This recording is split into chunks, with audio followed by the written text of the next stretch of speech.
Hey everyone, welcome to episode 60 of the RetroBreak Podcast, and this is going to be a very, very difficult episode for me to do, and I'm going to leave the main reason as to why these past few weeks have been so hard on me until the end of the episode, because it's not really something I want everyone to know about, but at the same time, this is probably the most personal outlet that I've got online, so it would be good to at least get it out there somewhere and get it off my chest a little bit. So yeah, expect some highs and some lows at the end of this episode, but let's rejig the order for this one and start with some of the games that I've been playing. So I've been very slowly playing through Hotel Dusk. I'm on chapter 4 now, so more than halfway through, I think. I'm still really enjoying it. I've definitely not had as much time to play it as I would have liked. I have been travelling around a lot recently, but that does mean that I've been to a lot of hotels, and it's been really fun to actually take the 3DS with me, boot it up in the hotels and actually play through some of this game, and it just feels like the perfect setting to play it. So I've been enjoying that.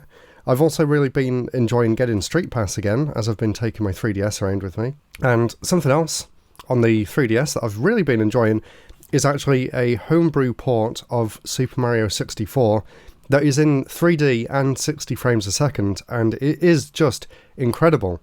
I don't know why Nintendo didn't make this an official release. It's honestly mind-blowing how good it actually is. And again, I haven't had much time to play games at home, so I was actually playing Super Mario 64 3D homebrew version while I was at a table selling things on the weekend at a show in Birmingham.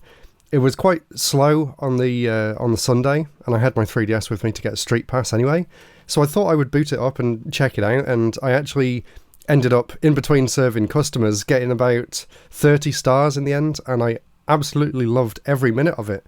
It did make me realise quite a significant problem with my 3DS though. The circle pad is always pointing up very slightly, so I can't properly stop Mario from moving. He'll always keep looking up, which is making things a little bit more difficult than they need to be.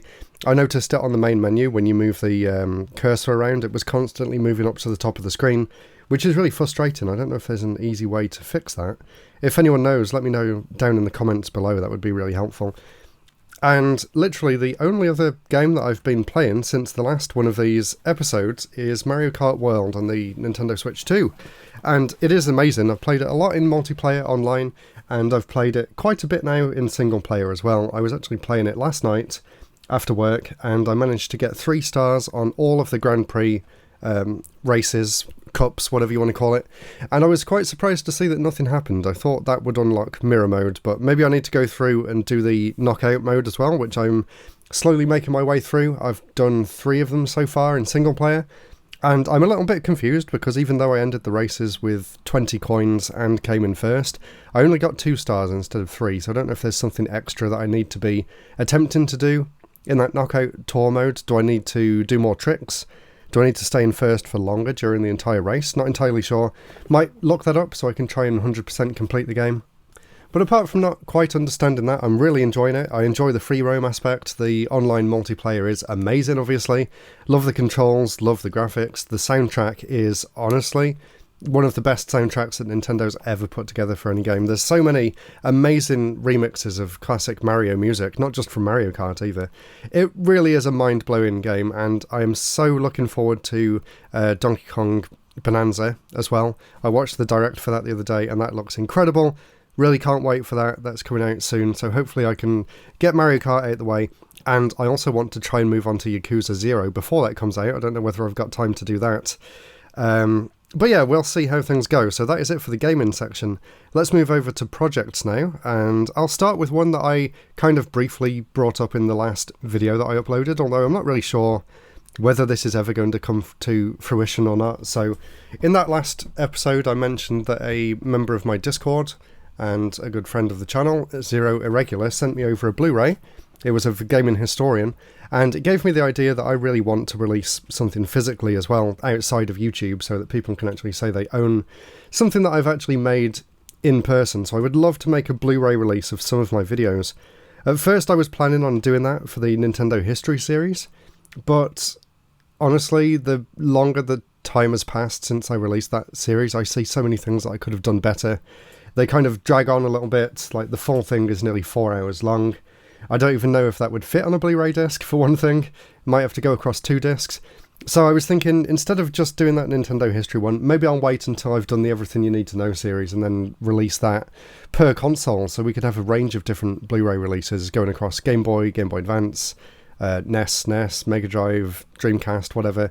They could each have their own disc, and it would be just full of content related to that console in particular. So let me know, I guess, if you're listening on YouTube or somewhere where you can actually write a comment. Let me know whether you would like to see a Blu-ray of the Nintendo History releases. I'll be happy to try and do it if that's what people want, or we can just wait and do the Everything You Need to Know one instead. Another project that I'm working on is to try and get back into streaming, but I really didn't enjoy how flaky it was, so I really wasn't happy with the layout. I wasn't happy with the reliability of the capture, or the consoles for that matter, so I'm going to, well, I've already started to completely revamp it, and I do plan to go back and finish Metal Gear Solid at some point. I don't know when that will be. I'm taking my time with it, because I'll be completely honest, I wasn't really enjoying streaming that much, but I don't want to give up on it entirely. So I want to come back bigger, better, more enthusiastic. We'll see what happens in the weeks and months to come. So that is Stream Fixes. I'm also halfway through reorganising the game room. So another one of the very frustrating things that I've got with this game room is that it's just not very comfortable to actually play any of the game consoles. And because they're so far away on the other side of the room, I actually have to bring them out and put them on a table and put a wire going across to this side of the room in order to capture some of the footage, because all of the HDMI solutions and all of the splitters and things aren't quite powerful enough to get it all the way from one side of the room to the other. So I'm going to move the games and the screens somewhere nearer to the desk and maybe have some wires going across the ceiling over that side of the room instead. I'm pointing, but this is a podcast, so you can't see anything, but that is a plan. I'm about halfway through doing that now, so in the next video the background might look a bit different, but hopefully that fixes a lot of the problems that I've got. And maybe when that's done, I might end up treating myself to a nice new CRT as well, because I've only got a really basic 14-inch Pacific CRT, and I would love to get something a little more high-end, so maybe that will happen at some point soon. But I guess we should move on to the main topic now, and I have had an incredibly difficult few weeks and months, probably the hardest that I've ever been through. It's honestly been very, very difficult for me to cope mentally with everything that's going on, so I won't beat around the bush. A few months ago, my uncle went partially blind and he got rushed off to hospital. That escalated quickly. It turned out that he had uncurable cancer and a growing brain tumour, which was horrible, as you can probably imagine.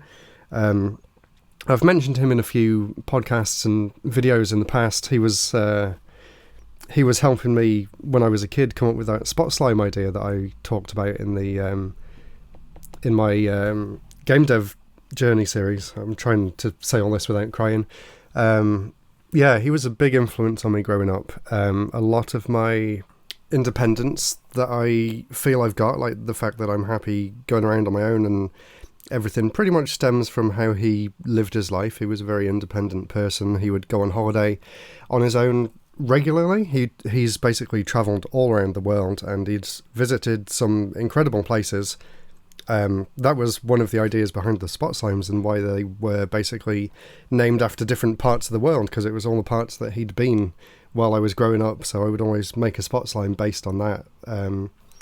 So yeah, really sad. So I was very lucky that I actually got to go and meet him back at his flat. He'd been in and out of hospital a lot, and his condition worsened, but they did allow him to go back home, and he had carers coming in a few times a day. So it was only last weekend that I went to visit him, and yeah, had a phone call Tuesday night last week to say that he'd passed away, which was really difficult, although I knew it was going to happen for a while because it was incurable. They'd told him there was nothing else they could do, so I'd kind of already done the grieving basically, but yeah, that's it. I just thought I wanted to talk about that. But something else that was happening at the same time, which has added to the emotional impact of the past few months. Work has been incredibly difficult, to the point where it's been getting me down as well as this, and I've honestly been kind of depressed for the past month or two just regarding everything that's going on. So we were really struggling at work. I don't want to go into too many details in case anyone listens to this, but basically someone had to be fired who was working with me, which is a horrible thing to do, and he really didn't do anything to help his cause, so he left. The company was already going through a lot of bad times anyway, but at the same time, I got promoted to be a manager, but obviously I couldn't tell anyone, so that was really difficult. The new guy's come in now, which is great, but at the same time that he joined, 18 people were also made redundant. So it's, and the same day that the new guy joined was the day after I'd found out that my uncle had passed away. So I was like distraught that I'd lost like not only an amazing family member, but someone who I considered a friend as well. And at the same time, I had to pretend like nothing was wrong because I was going through all of these onboarding tasks. I was introducing the new guy to everyone in the company, and it was just such an emotional toll on me. I messed something up in one of the meetings, basically, and I had to say to my boss that I'm not doing that well at the minute, and he said, "Do you want to talk?" So I thought, yeah, I'm okay. I'm getting through this. I'll phone him up, and I told him what happened, and I just broke down in tears on the phone to him, and had to have the rest of the day off. And luckily, I feel like I'm getting through things better. We've reached the end of the week. The new guy doesn't know anything bad's happening. Hopefully he doesn't find this podcast, but I really wanted to say something out loud to get all my thoughts out, basically. But yeah, good news is I'm really happy with my new position as a manager. I'm really going to try and make it work. I've been reading Simon Sinek's leadership book, Leaders Eat Last, which I'm really enjoying. Seems like the company is back on track. We have a really good trajectory now of where we're going to plan to take things, and hopefully this is a good next step in my career, and it's a good first step for the career of the guy who's just joined as well. I won't go into any more detail than that because obviously there's a lot of stuff that I don't want anyone to know about, but there is other things that have been going on as well, which have also been adding to my mental workload, I guess you could say. But yeah, just thought I wanted to share that in the most personal format that I've got, which is this podcast. Sorry it was a bit of a downer. Next week I'll just be back to talking about retro games, which I'm sure you're all much more looking forward to, rather than me trying to say all this without breaking down again. So, and YouTube's going fairly well at the minute, so I'm quite happy with the progress that I'm making over there. Got some good videos planned, got some cool stuff that's been sent over to me by various different companies. And that will do it for this episode. Thank you so much for watching, or listening. Thank you for all of your support. Hopefully you can understand some of the struggles that I've been through. But during all this, I still managed to make the entire Nintendo History series and carry on doing the other videos after that. That entire time I knew that my uncle's lifeline was limited at that point. So before I recorded any of those, I was barely able to speak. I was just like staring at the wall. But as soon as I turned the camera on, I just like a switch flicked in my brain and I got back into content mode. And I do think it helped kind of take my mind off things. So I'm really glad that the reception to those videos has been as good as it has been.